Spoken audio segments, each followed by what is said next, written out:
वो लड़की जो कभी तुम्हारा हर मैसेज सेकंड में पढ़ लेती थी, आज 3 दिन से सीन करके गायब है। और तुम्हारा दिमाग एक ही सवाल पूछ रहा है, मैंने ऐसा क्या कर दिया? रुको, यही वो पल है जहां 90% लोग हार जाते हैं और बाकी 10% सत्ता की उस चाल को समझ जाते हैं जिसे इतिहास के सबसे बड़े रणनीतिकार सदियों से इस्तेमाल करते आए हैं। चाणक्य ने अपने अर्थशास्त्र में लिखा था, जो हमेशा उपलब्ध रहता है उसकी कोई कीमत नहीं रहती। यही नियम सत्ता के गलियारों में चलता है, यही नियम राजाओं के दरबार में चलता है, और यही नियम आज तुम्हारे और उसके बीच भी चल रहा है, बस तुम्हें इसका एहसास नहीं है।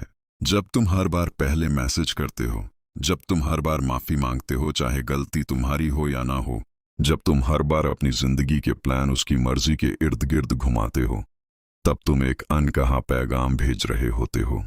पैगाम यह कि तुम्हारे पास कोई और विकल्प नहीं है। और दिमाग का विज्ञान बहुत सीधा है। इंसान उसी चीज की कद्र करता है जो उसे आसानी से नहीं मिलती। यह कोई भावुक बात नहीं, यह मस्तिष्क की डोपामिन प्रणाली का ठंडा बेरहम गणित है। एक कहानी सुनो। रोमन साम्राज्य के द्वार में जब भी कोई सेनापति युद्ध जीत कर लौटता तो पूरे शहर में जश्न होता, लेकिन वो सेनापति खुद कभी सामने नहीं आता था। तुरंत वो अपने घर में रुकता, इंतजार करवाता, और जब आता तो पूरी भीड़ उसका इंतजार कर रही होती। ये कोई इत्तेफाक नहीं था, यह सत्ता की एक सोची समझी चाल थी। जो गायब होना जानता है वही भीड़ के दिल में जगह बनाता है। तुम्हारी जिंदगी में भी यही सिद्धांत लागू होता है, चाहे वो कोई लड़की हो, कोई दोस्त हो या कोई बिजनेस पार्टनर। अब सवाल यह उठता है, क्या यह मतलबी है? क्या यह हेरफेर है? नहीं, यह सिर्फ अपनी कीमत को सही जगह पर रखना है। जो इंसान अपनी अहमियत खुद नहीं समझता, दुनिया भी उसे अहमियत नहीं देती। यही वो पहला सबक है जो आज हम शुरू कर रहे हैं। असली ताकत शोर मचाने में नहीं, खामोश हो जाने में है। लेकिन खामोशी सिर्फ नाराजगी नहीं होती, खामोशी एक हथियार है, और हर हथियार को इस्तेमाल करने का एक सही तरीका, एक सही वक्त और एक सही मकसद होता है। एक बात और समझ लो, यह तरीका सिर्फ रिश्तों तक सीमित नहीं है। जो लोग इतिहास में सबसे ज्यादा प्रभावशाली बने, उन्होंने अपनी मौजूदगी को कभी सस्ता नहीं होने दिया। मुगल दरबार में भी बादशाह हर किसी से सीधे नहीं मिलते थे। दरबारियों को पहले इजाजत लेनी पड़ती थी, वक्त तय होता था, और यही दूरी उनकी सत्ता की नींव थी। अगर बादशाह हर वक्त हर किसी के लिए उपलब्ध होता तो वो बादशाह नहीं, बस एक और आदमी होता। तुम्हारी अपनी जिंदगी में भी यही उसूल लागू होता है। जिस दिन तुम हर वक्त हर हाल में उपलब्ध हो जाते हो, उसी दिन तुम्हारी अहमियत खत्म होने लगती है, चाहे सामने वाला यह जुबान से कभी ना कहे। अगले हिस्से में हम बात करेंगे कि यह खामोशी दिमाग में असल में क्या बदलाव लाती है, सामने वाले के भीतर कौन सा केमिकल रिएक्शन शुरू होता है, और वो कौन सी 3 गलतियां हैं जो लोग इग्नोर करते वक्त कर बैठते हैं और अपना ही खेल खुद बिगाड़ लेते हैं। क्योंकि खामोश होना आसान है, लेकिन सही तरीके से खामोश होना यही असली कला है। पिछले हिस्से में हमने बात की थी कि खामोशी एक हथियार है। अब सवाल ये है, जब तुम अचानक जवाब देना बंद कर देते हो, सामने वाले के दिमाग में असल में होता क्या है? ये सिर्फ जज्बात की बात नहीं, ये दिमाग की केमिस्ट्री की बात है, और यह समझना उतना ही जरूरी है जितना कोई डॉक्टर दवा देने से पहले बीमारी को समझता है। जब कोई इंसान तुमसे लगातार जुड़ा रहता है, तुम्हारे मैसेज, तुम्हारा ध्यान, तुम्हारी मौजूदगी, ये सब उसके दिमाग में एक आदत बना देता है। बिल्कुल वैसे ही जैसे मोबाइल का नोटिफिकेशन बार बार चेक करने की आदत बन जाती है। दिमाग हर बार डोपामिन नाम का केमिकल छोड़ता है जब उसे तुम्हारा जवाब मिलता है। लेकिन जब यह जवाब अचानक बंद हो जाता है तो दिमाग उलझन में पड़ जाता है। ये उलझन ही असली खेल की शुरुआत है। इंसानी दिमाग अधूरी चीजों को बर्दाश्त नहीं कर पाता। इसे मनोविज्ञान में जिगार्निक इफेक्ट कहा जाता है। अधूरी बातचीत, अधूरा जवाब, अधूरा रिश्ता, यह सब दिमाग में एक खुला हुआ फाइल बनकर रह जाता है, और दिमाग बार बार उसी फाइल को बंद करने की कोशिश करता है, यानी बार बार तुम्हारे बारे में सोचता है। यही वजह है कि अचानक की गई खामोशी गुस्से में की गई बहस से कहीं ज्यादा असरदार होती है। बहस में सामने वाले को एक जवाब मिल जाता है, एक ठोस वजह मिल जाती है गुस्सा करने की, लेकिन खामोशी में कोई जवाब नहीं मिलता, कोई वजह नहीं मिलती और यही अधूरापन दिमाग को बेचैन कर देता है। कौटिल्य ने भी यही सिखाया था कि दुश्मन या प्रतिद्वंदी को कभी पूरी जानकारी मत दो। अधूरी जानकारी ही सबसे बड़ी उलझन पैदा करती है। लेकिन यहाँ 3 बड़ी गलतियां होती हैं जो ज्यादातर लोग करते हैं। पहली गलती, खामोशी को नाराजगी दिखाने का जरिया बना लेना। स्टोरी लगाना, इशारों में मैसेज करना कि तुम्हें दुख हुआ है। यह खामोशी नहीं, यह चीखना है, सिर्फ आवाज के बिना। असली खामोशी में कोई इशारा नहीं होता, कोई संकेत नहीं होता, बस पूरी तरह गायब हो जाना होता है, जैसे कुछ हुआ ही ना हो। दूसरी गलती, बीच में टूट जाना। 3 दिन खामोश रहकर चौथे दिन खुद मैसेज कर देना पूरा असर खत्म कर देता है, बल्कि उल्टा नुकसान करता है, क्योंकि अब सामने वाले को यकीन हो जाता है कि तुम कभी सच में दूर नहीं जा सकते। तीसरी गलती, यह सोचना कि यह बदला लेने का तरीका है। जिस पल यह बदले की भावना से किया जाता है, उसी पल इसकी ताकत खत्म हो जाती है, क्योंकि बदला हमेशा कमजोरी से निकलता है, ताकत से नहीं। असली खामोशी शांति से आती है, गुस्से से नहीं। यह अपने आप से यह कहने से आती है कि मुझे अपनी अहमियत वापस चाहिए, न कि उसे सजा देनी है। यही फर्क एक कमजोर इंसान और एक समझदार इंसान के बीच होता है। अगले हिस्से में हम बात करेंगे कि यह खामोशी असल में कैसे निभाई जाए, अपने ही मन को कैसे काबू में रखा जाए जब हाथ खुद ब खुद फोन की तरफ बढ़ने लगे, और वो कौन सा सही वक्त होता है जब यह चुप्पी टूटनी चाहिए। पिछले हिस्से में 3 गलतियां समझी थीं। अब बात करते हैं असली मैदान की। जब हाथ खुद ब खुद फोन उठाने लगे, जब दिमाग बार बार यह बहाना बनाए कि बस एक बार हालचाल पूछ लूं, तब खुद को कैसे रोका जाए, क्योंकि यहीं पर ज्यादातर लोग हार जाते हैं। योजना बनाना आसान है, उस पर टिके रहना मुश्किल। सबसे पहली बात, अपने दिमाग को खाली मत छोड़ो।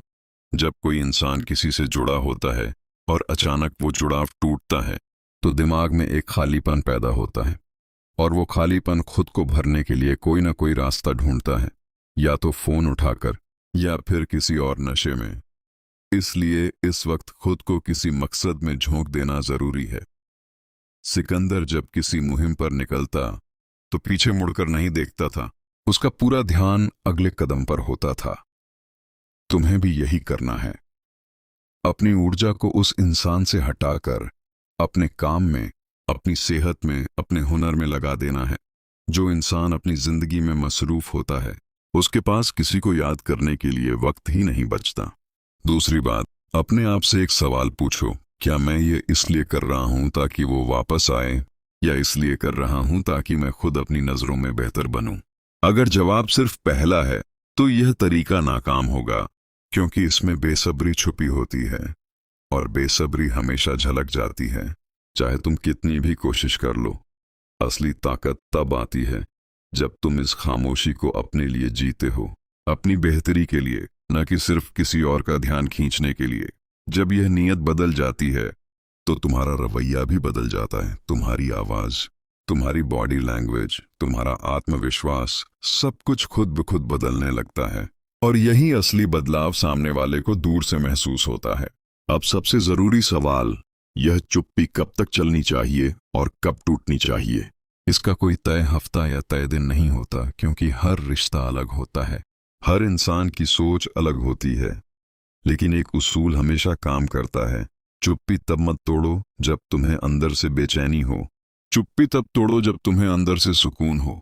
जिस दिन तुम्हारे मन में यह ख्याल सच में आराम से आए कि अगर वो कभी वापस ना आए तो भी मैं ठीक हूं, उसी दिन तुम असली ताकत की जगह पर खड़े होते हो।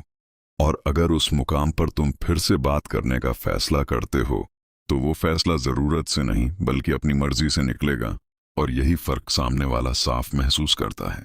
चाणक्य कहते थे कि जो अपने जज्बात पर काबू रखना सीख जाए, वो दुनिया पर राज करना भी सीख जाता है। यह सिर्फ किसी लड़की के साथ रिश्ते की बात नहीं, ये खुद अपने ऊपर काबू पाने की कहानी है, और जो इंसान खुद पर काबू पा लेता है, उसे किसी और पर काबू पाने की जरूरत ही नहीं रहती। अगले और आखिरी हिस्से में हम बात करेंगे कि जब सामने वाला खुद वापस आने की कोशिश करे तो क्या करना है, और वो कौन सी आखिरी चाल है जो यह तय करती है कि यह पूरा खेल तुम्हारे हक में जाएगा या फिर तुम्हारे खिलाफ। पिछले हिस्से में हमने कहा था, असली जीत तब होती है जब तुम्हारे अंदर सुकून आ जाए, बेचैनी नहीं। अब बात करते हैं उस पल की जिसका हर कोई इंतजार करता है, जब सामने वाला खुद वापस आने की कोशिश करता है।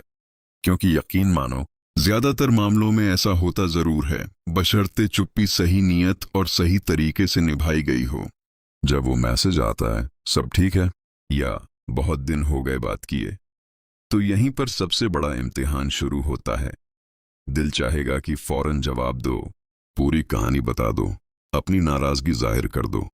लेकिन याद रखो, जिस तरह चुप्पी ने ताकत बनाई, उसी तरह जल्दबाजी वो ताकत एक पल में मिटा सकती है। जवाब दो, लेकिन उसी उत्साह से नहीं जिस उत्साह से पहले देते थे। एक हल्का, ठंडा, आत्मविश्वास से भरा जवाब, जो यह बताए कि तुम्हारी जिंदगी उसके इंतजार में नहीं रुकी थी, बल्कि आगे बढ़ती रही। रोमन इतिहास में जूलियस सीजर के बारे में कहा जाता है कि जब भी वो किसी लड़ाई से लौटता, तो अपनी जीत का ऐलान खुद कभी बड़े शब्दों में नहीं करता था। बस इतना कहता, मैं आया, मैंने देखा, मैंने जीत लिया। न ज्यादा जज्बात, न ज्यादा सफाई, बस ठंडे अंदाज में हकीकत। यही अंदाज अब तुम्हें भी अपनाना है। जब सामने वाला वापस आए, तो न शिकायतों की झड़ी लगाओ, न यह जताओ कि तुम कितने बेताब थे। बस सामान्य रहो, जैसे कुछ खास हुआ ही नहीं। यही सामान्य रहना सबसे असामान्य असर छोड़ता है। लेकिन यहाँ एक गहरी बात समझनी जरूरी है, यह पूरी कहानी सिर्फ किसी को वापस लाने की तरकीब नहीं है। अगर तुमने यह सिर्फ इसलिए सीखा कि किसी एक इंसान को वापस अपने काबू में ले आओ, तो तुमने असली सबक चूक दिया। असली सबक यह है कि तुम्हारी कीमत, तुम्हारी अहमियत किसी और के जवाब देने या न देने से तय नहीं होती। वो तुम्हारे अंदर से आती है, तुम्हारे काम से, तुम्हारे हुनर से, तुम्हारे किरदार से। यह चुप्पी, यह दूरी असल में एक आईना है। यह तुम्हें दिखाती है कि तुम कितने मजबूत हो जब तुम्हारे पास सहारा लेने के लिए कोई नहीं होता।